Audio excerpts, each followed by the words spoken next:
Hello! Today is the 19th day of my video challenge.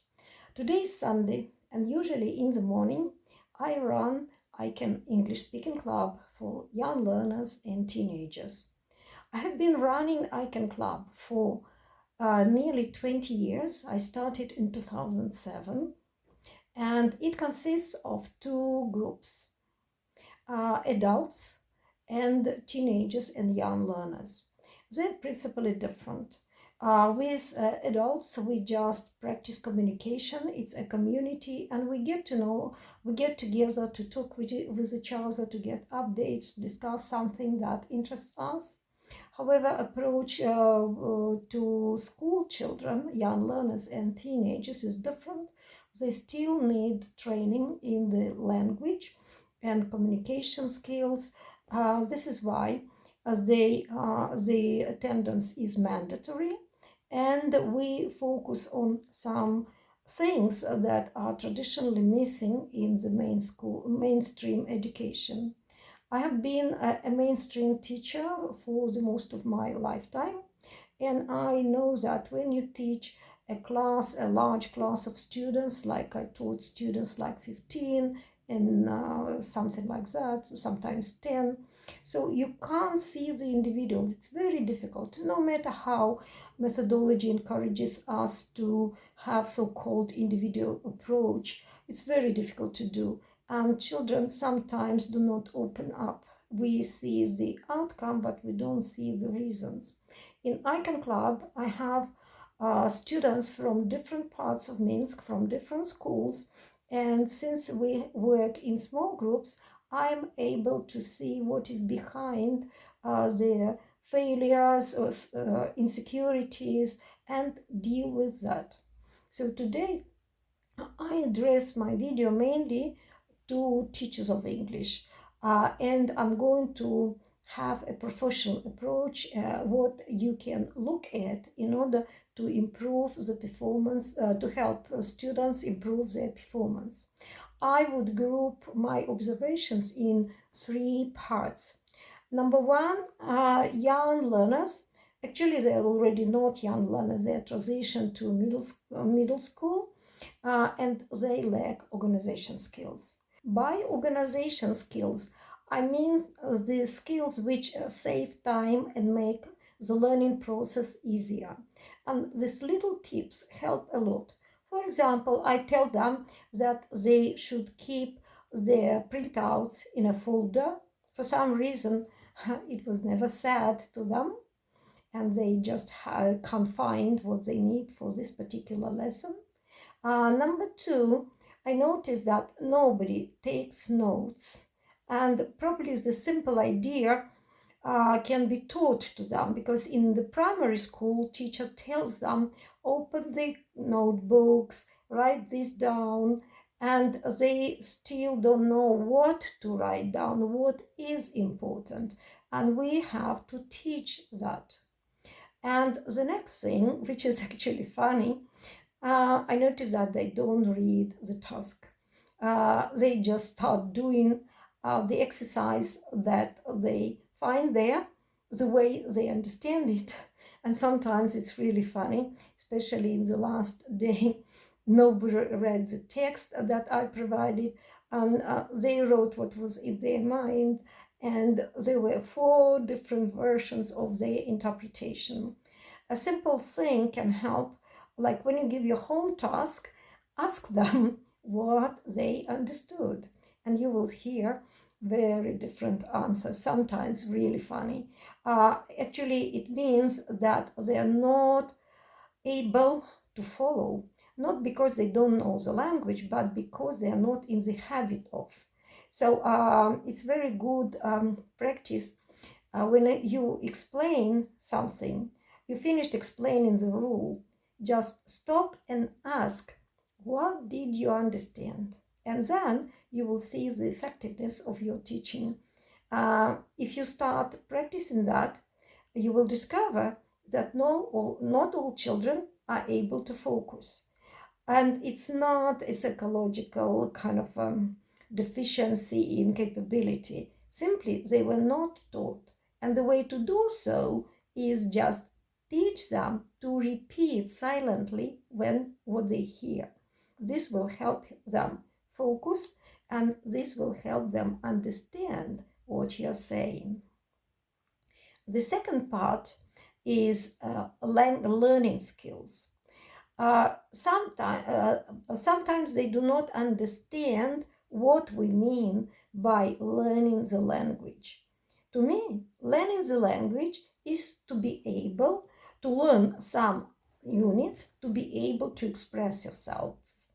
Coming from school, which is mainly focused on tests, what I observe, I call it language algebra. You give them a task, they do the task, they fill in, they tick the boxes, write the answers.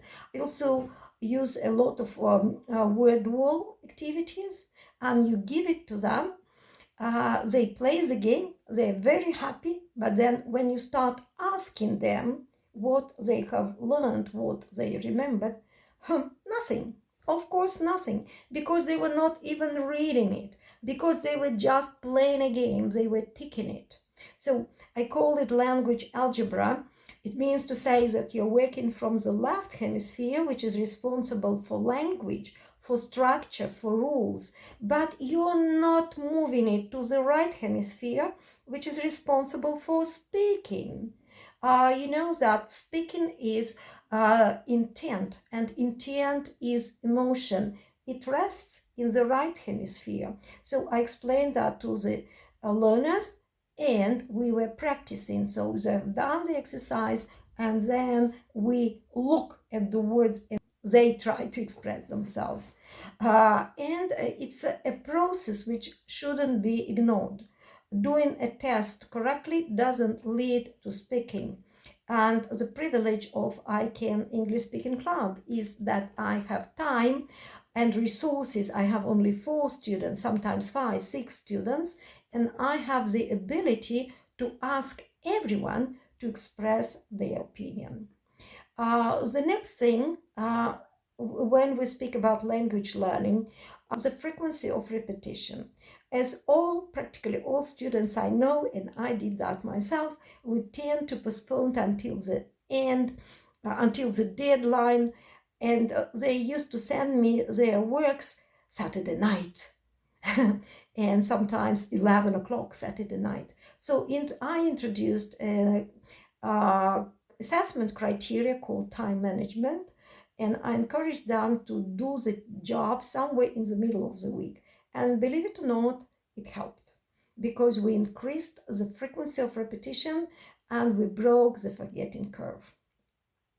One more language feature that I noticed, they do not establish any connection between the material learned today and a month before. Sometimes when they speak, they need to use the vocabulary from the previous lessons, and it looks like they have never learned anything. So we need to explain them that they need to keep all the vocabulary they have been learning inside, and keep repeating and keep thinking in terms of, I want to say this, instead of which language I can use to express my idea. They should stop looking for words in the translation dictionary.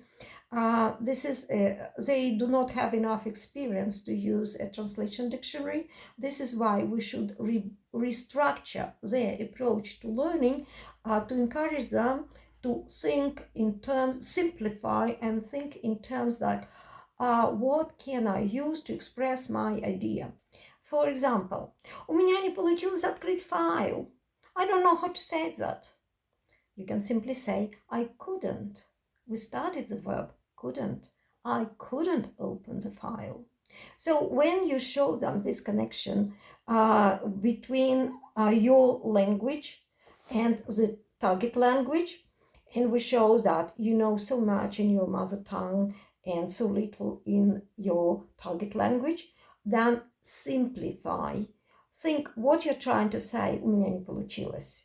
You want to say, I couldn't, and then you can match. So, and there are a lot of other things. And the third group is about language deficiencies. Uh, when they're learning, they need to know something in addition to the learned material. For example, I noticed that they don't know the terminology. This idea get them fluent, chanting, rhyming, playing games. It's all good to develop fluency, but it blocks their way to further studies. I discovered that people even in the 40s, 30s, when I'm trying to explain the rule, they don't understand because they didn't study the terminology. Terminology has to be explained, grammar has to be explained.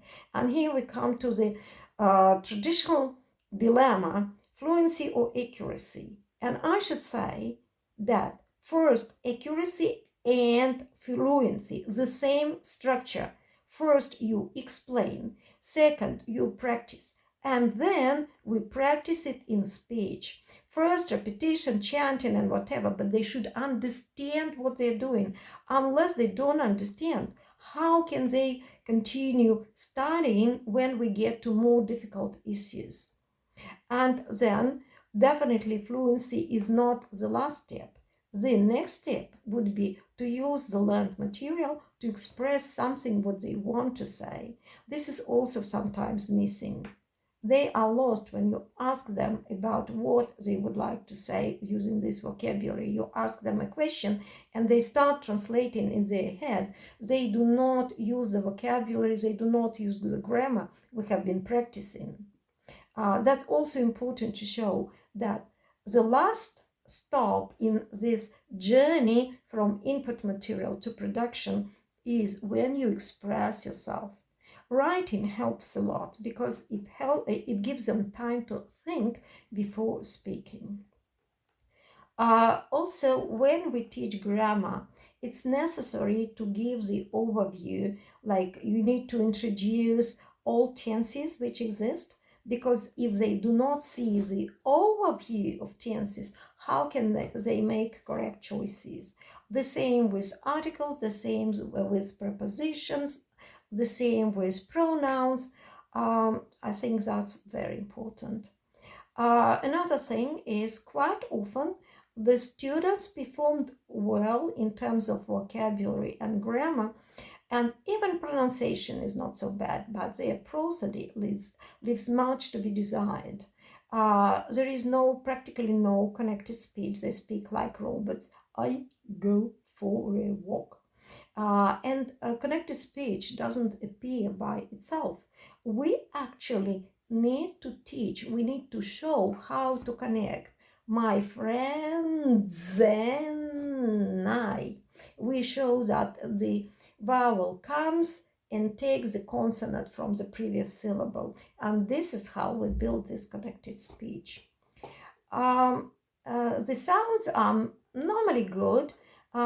Traditional sounds, which we are all struggling with, including myself, it's the TH sound and also alveolar sounds to the sz, etc.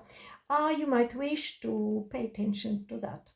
So, and if somebody is interested more in how to work with students in English speaking club, first of all, you can join my ICANN English speaking club, and you can create your own, or you can introduce some methods to teach your students in class, in schools, at universities, just to avoid these difficulties. That's all for today, and see you around tomorrow. I don't know what I'm going to speak about tomorrow. Hopefully it will be something more cheerful. Bye bye.